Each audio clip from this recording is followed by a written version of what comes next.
Hi friends, welcome back to my channel. ಗಂಟೆ 6 ಆಯಿತು. ಸ್ವಲ್ಪ ಇವತ್ತು ಬೇಗನೆ ಎದ್ದಿದ್ದೀನಿ, ಯಾಕೆಂದರೆ ಒಂದು ಮೇಕಪ್ ಇತ್ತು, ಬೇಬಿ ಶವರ್ ಇದ್ದು. ಸೊ ತಿಂಡಿಗೆ ಇಡ್ಲಿ ಮಾಡಿಕೊಂಡು ಹಾಗೆ ಕೆಂಪು ಚಟ್ನಿ ಸ್ವಲ್ಪ ಮಾಡಿಕೊಂಡೆ. ಸಾಂಬಾರು ಮಾಡಲಿಕ್ಕೆ ಹೊತ್ತಾಗುತ್ತೆ ನನಗೆ, ಅದಕ್ಕೆ ಇವತ್ತು ಚಟ್ನಿ ಮಾಡಿಕೊಂಡೆ. ಅದೇ ಮೇಕಪ್ ಎಲ್ಲ ಇದ್ದರೆ ಹಿಂದಿನ ದಿನ ಕಡ್ದಿಡುವಂಥ ಏನಾದರೂ ತಿಂಡಿನೇ ಮಾಡ್ತೀನಿ, ಈಸಿ ಆಗುತ್ತಲ್ಲ. ಇದು ಬೇಯಲಿಕ್ಕೆ ಇಡುವಾಗ ಬೇರೆ ಕೆಲಸ ಆಗ್ತದೆ, ಅದು ಬೇಯೋಷ್ಟು ಹೊತ್ತರಲ್ಲಿ. ಅದಕ್ಕೆ ಇವಳು ನೋಡಿ, ಸ್ಕೂಲಿದ್ದರೆ 7 ಗಂಟೆ ಆದರೂ ಹೇಳೋದಿಲ್ಲ, ನಾವೇ ಎಬ್ಬಿಸಬೇಕು.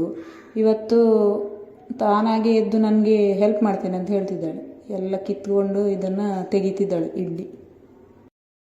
ನಮಗೆ 7:07ವರೆಗೆ ಅಲ್ಲಿ ಹೋಗಬೇಕಿತ್ತು ಮೇಕಪ್ ಸ್ಟಾರ್ಟ್ ಮಾಡಲಿಕ್ಕೆ. ಅವರಿಗೆ 10 ಗಂಟೆಗೆಲ್ಲ ಹಾಲಲ್ಲಿ ಇರಬೇಕಿತ್ತು.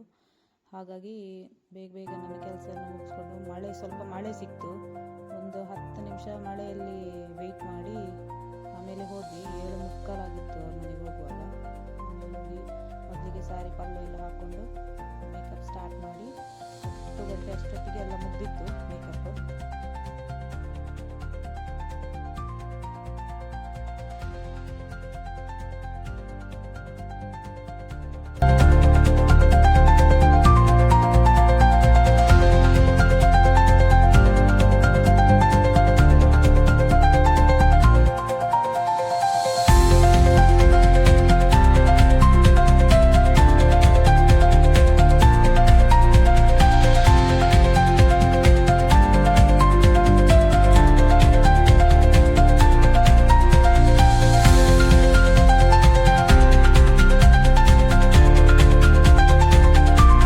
ಲುಕ್ ಹೀಗಿತ್ತು.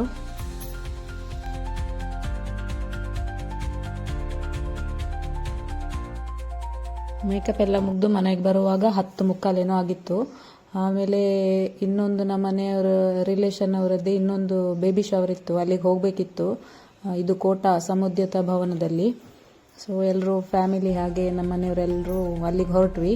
12 ಗಂಟೆ ಆಗಿದೆ ಹೋಗುವಾಗ.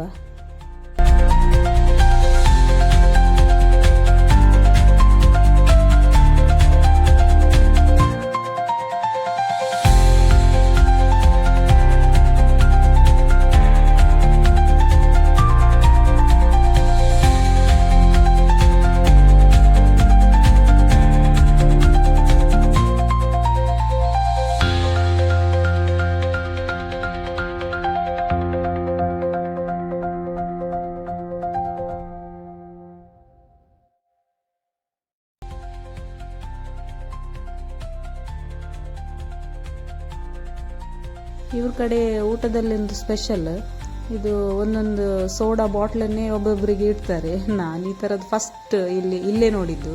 ಈ ಕಡೆ ಹಾಗೆ ಅಂತೆ, ಒಂದೊಂದು ಸೋಡಾ ಬಾಟ್ಲನ್ನು ಇಡ್ತಾರೆ ಮೊದಲಿಗೆ. ಆಮೇಲೆ ಊಟ ಅಂತೂ ತುಂಬ ಅಂದರೆ ತುಂಬ ಒಳ್ಳೆಯದಿತ್ತು. ಇದು ಒಣಮೀನಿನ ಚಟ್ನಿ ಮಾಡಿದರು. ಒಣಮೀನು ಅಂದರೆ ಒಣ ಸಿಗಡಿ ಇರ್ತದಲ್ಲ, ಅದು ತುಂಬ ಚೆನ್ನಾಗಿತ್ತು. ಅದಕ್ಕೆ ಹಸಿ ಈರುಳ್ಳಿ ಎಲ್ಲ ಹಾಕಿದ್ರು. ಹಾಗೆ ಇದು ಎಗ್ ಮಸಾಲ.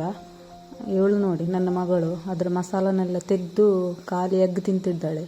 ಹಾಗೆ ಕಡುಬಿಗೆ ಚಿಕನ್ ಗ್ರೇವಿ. ಆನಂತರ ಬಸಳೆ ಪದಾರ್ಥ ಅಂತ ಇತ್ತು. ನಾವೆಲ್ಲ ಇಲ್ಲಿ ಬಸಳೆ ಸಿಕ್ಕಿತು ಅಂದರೆ ಅದಕ್ಕೆ ಮಿಕ್ಸ್ ಮಾಡಲಿಕ್ಕೆ ಸಿಗಡಿ ಉಂಟಾ, ಆಮೇಲೆ ಅದು ಸ್ಕ್ವಿಡ್ ಉಂಟಾ, ಅದನ್ನೆಲ್ಲ ಹುಡುಕ್ತೇವೆ. ಇವರು ಖಾಲಿ ಬಸಳೆಯನ್ನೇ ಒಂದು ರೀತಿ ಪಲ್ಯ ಮಾಡಿದರು. ಇಷ್ಟ ಆಯಿತು ನನಗೆ. ಇದೆ ನೋಡಿ, ಒಳ್ಳೆ ಆಗಿತ್ತು. ಮತ್ತು ಹೀಗೆ ಒಂದು ಸಲ ಟೇಬಲ್ನಲ್ಲಿ ನೋಡಿದರೆ, ಕೆಲವರು ಬಾರಲ್ಲಿ ಕೂತಾಗ ಒಂದು ವಿಡಿಯೋ ಎಲ್ಲ ನೋಡ್ತೇವಲ್ಲ, ಒಬ್ಬೊಬ್ಬರ ಎದುರಿಗೆ ಒಂದೊಂದು ಬಾಟ್ಲು, ಆ ಥರ ಕಾಣ್ತಾ ಇತ್ತು. ಎಲ್ಲರ ಎದುರಲ್ಲಿ ಒಂದೊಂದು ಬಾಟ್ಲು ಸೋಡಾದ್ದು. 3 ಗಂಟೆ ಅಷ್ಟೊತ್ತಿಗೆ ಮತ್ತೆ ಮನೆಗೆ ಬಂದ್ವಿ. ಇವತ್ತು ಹಾಗೆ ಲಾಸ್ಟ್ ಟೈಮ್ ಥರ ಬ್ಯುಸಿ ಸಂಡೇ. 3/4 ದಿನ ಕಳೆದೇ ಹೋಯಿತು, ಯಾವುದಕ್ಕೂ ಟೈಮ್ ಇಲ್ಲದ ಹಾಗೆ. ಒಂದು ಚೂರು ಕೂರ್ಲಿಕ್ಕೆ ಟೈಮ್ ಇಲ್ಲ ಹಾಗೆ ಆಯಿತು. ಮತ್ತೆ ಮನೆಗೆ ಬಂದು ಮಲಗಿದ್ದೆ 5 ಗಂಟೆ ತನಕ. ಓಕೆ ಫ್ರೆಂಡ್ಸ್, ಈ ವಿಡಿಯೋ ಇಷ್ಟ ಆದಲ್ಲಿ ಪ್ಲೀಸ್ ಲೈಕ್ ಮಾಡಿ, ಹಾಗೆ ನನ್ನ ಚಾನಲನ್ನು ಸಬ್ಸ್ಕ್ರೈಬ್ ಮಾಡೋದನ್ನು ಮರಿಬೇಡಿ. ಮುಂದಿನ ವಿಡಿಯೋದಲ್ಲಿ ಸಿಗೋಣ. ಬಾಯ್.